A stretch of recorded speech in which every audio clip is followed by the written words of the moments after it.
Hi, mystery writers. Welcome to Write a Killer Mystery, where we learn to make a good mystery great. Today, I want to talk about the inciting incident. What is it, and how do you bring it off? First, I want to invite you, if you like this video, buy me a cup of coffee. The link is in the description below. Okay, so when you start your story, you want to hook your reader in right at the beginning. Get them involved with your protagonist, the detective, and show your detective in action. But soon thereafter, you really want to get on with the story. And the thing that starts the story is the inciting incident. It's a story event that pushes your protagonist out of that ordinary world you've just described and eventually forces them into making a choice. It turns that world, that regular world, upside down. And that choice is the main thread of your storyline. The inciting incident changes the life of the character and sets them on the story journey. This is where your reader knows, aha, now I've met the detective. Now we're going to get to the case. So in a mystery, after you introduce your protagonist sleuth, the inciting incident connects your detective to the crime that drives the mystery puzzle. So, as I said, it's not the first, but the second incident. The inciting incident is not the hook at the beginning. The hook at the beginning draws your reader into the story and gets them to care about your character, the one who will lead them through the rest of the story. And in order for your reader to care about your story, that starts with the inciting incident, first they need to know about your detective, and they need to care about your detective and what happens with them and whether they are making good decisions or not. Then, when the inciting incident occurs, your reader cares. So the inciting incident comes next, after your reader bonds with your protagonist. So I just want to clarify something. If you follow Scott Myers, as I do, in Go Into the Story, the terminology can be confusing because he writes about screenwriting and he calls the inciting incident the hook. But for the purposes of what I'm going to say today, we're calling the inciting incident the inciting incident, and the hook what brings the reader in at the beginning.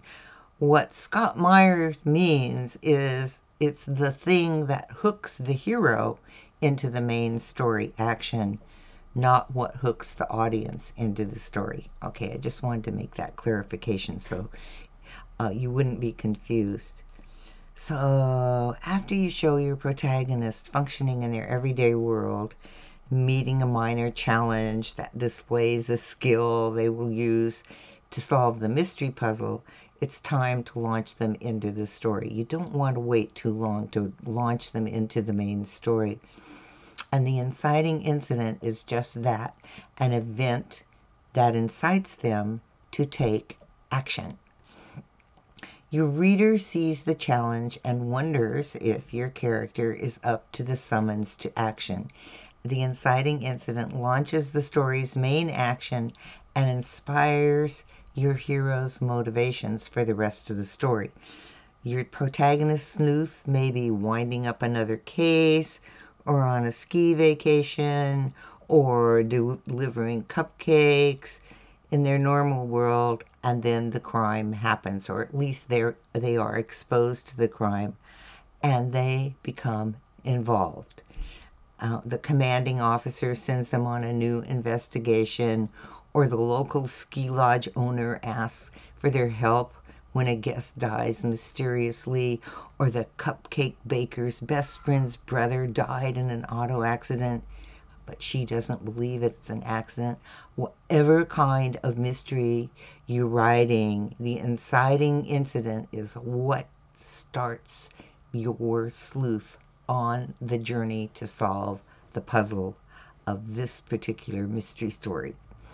So you get the idea. Something happens that places your sleuth smack dab in the middle of a problem.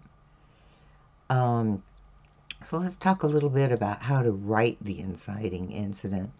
As you plan your story, think of the inciting incident as the disruptor. That's what I like to think about. Your characters going on in their regular world, whatever is happening in that world, the inciting incident disturbs the status quo. So be sure that your planning includes the 5 main elements of an inciting incident. So let's look at what those are. 1, it happens early in this story. 2, it interrupts your hero's life. And 3, it's out of their control. In other words, they are forced with this challenge to meet the challenge. And 4, it requires an urgent response. In other words, they can't wait till sometime later to deal with the inciting incident. And 5, it creates a question for the reader. So first, let's look at what happens when it happens early. Once you've introduced your hero and their world, it's time to get to the story. There's no hard and fast rule, but the inciting incident usually happens somewhere in the first 15% of your story, the first 30 pages. You're leading your hero and your reader from the world that was into the world that will be. And 2, it interrupts life. And from things as usual, you're going into a new adventure, and the inciting incident interrupts that status quo. Whatever your detective was doing in their regular life, the new crime calls them to something different. It's not the kind of case they usually handle, or they went on vacation to take a break from crime solving, or they have another wedding that requires new baking. There's some reason why they may hesitate for the moment, but the crime is calling them. It's pushing them forward. And also, the inciting incident is out of the character's control. It's one of the few times in your story when your protagonist does not create the action. So I'm going to say that again because we all want proactive heroes. But the inciting incident comes from outside. It's one of the very few times that your protagonist does not create the action. You want a proactive hero, but the inciting incident comes from somewhere else. So just keep that in mind. In the mystery genre, someone else asks the detective to solve the crime. In other words, it's done to, not done by, your sleuth. And then the urgent response. For some genres, urgency can be a challenge for a writer, but not for mystery writers. Your detective needs to get to the crime scene. They need to interview witnesses and consult with a forensics team. And the person who requested their help will put pressure on them to get the crime solved as quickly as possible. So there's always a sense of urgency. And also it creates reader questions. The inciting incident creates the central problem of the story. Your reader will wonder if your detective is up to the task. Will your detective be able to solve a crime they don't normally handle? Or how will a sleuth on vacation out of their jurisdiction solve a crime without the help they normally have? Or can a local cupcake queen really get into the nitty-gritty of solving a murder? that the police think is an accident. So you want to generate some questions in your reader's mind. Essentially, what the inciting incident does is it presents the story problem. It's like the reader knows, okay, now here we go, we're into the story. So the goal of the inciting incident is to present that story problem. An outside force says, here, deal with this.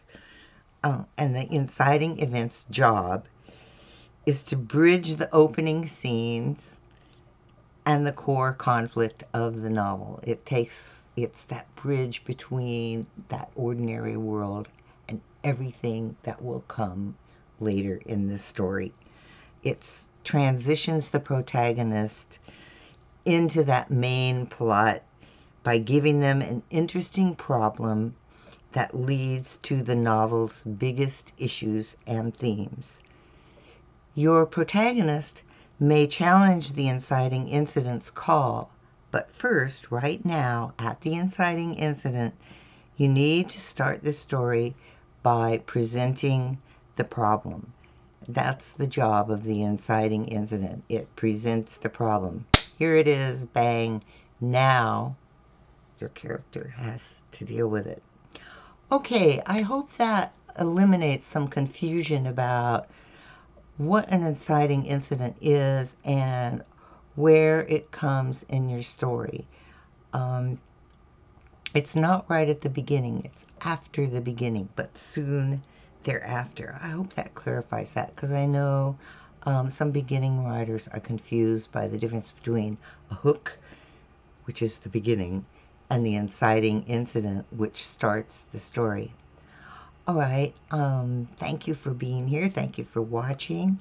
If you like this video, please subscribe and hit that little notification bell so you won't miss another episode of Write a Killer Mystery, and I will see you next week.